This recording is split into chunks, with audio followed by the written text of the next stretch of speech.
Would Jesus spank a child? If so, where would you point someone biblically who can't imagine him doing this?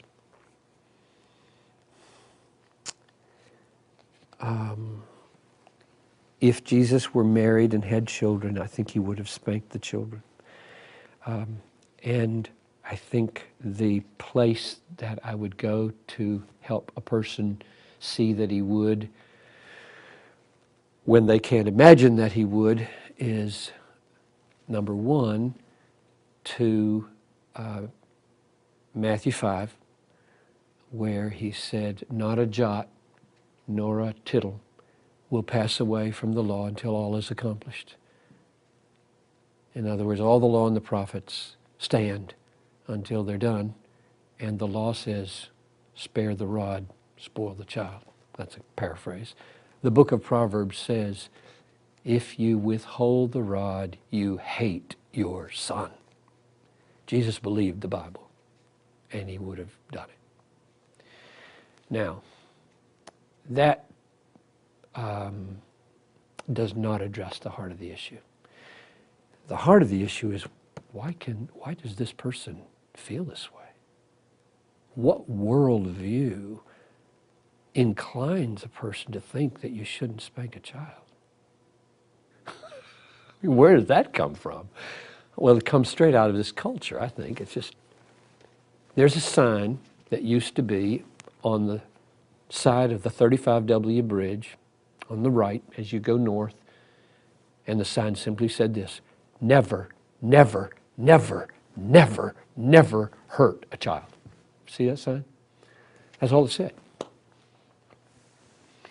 And spanking is equated with hurting children.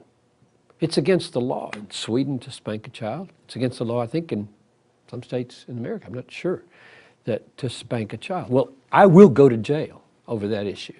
I mean, Talitha's almost to the point, she is to the point where I don't think in terms of spanking my 13-year-old daughter anymore. But I did when she was little. And I mean, I could give a whole theology of spanking here, but maybe boil it down to why does this person feel squeamish? And my guess is it's a wrong view of God. I mean, deep down, does this person believe that God brings pain into our lives?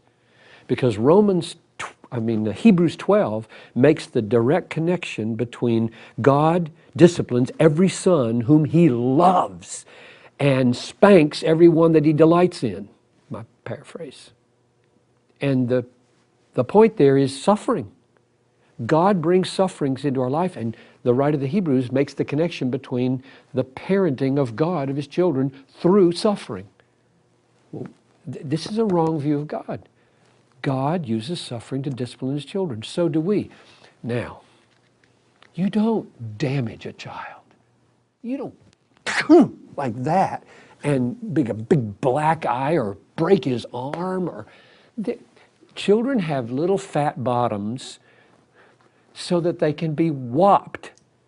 When my sons were 3 and 4 years old, at their worst stages, drawing with orange crayons on the wall, they knew what was going to happen. So one day, just give you an illustration of how this works emotionally, I found an orange mark on the wall in the hall upstairs from a crayon, just about Barnabas's height. And he's 3 or 4. And so I get Barnabas, I said, come here, Barnabas. Did you make that mark on the wall? Yes. At least he's honest. I said, we have a rule against that. You know you cannot draw on the wall with your crayons. You're old enough to know that. Yes.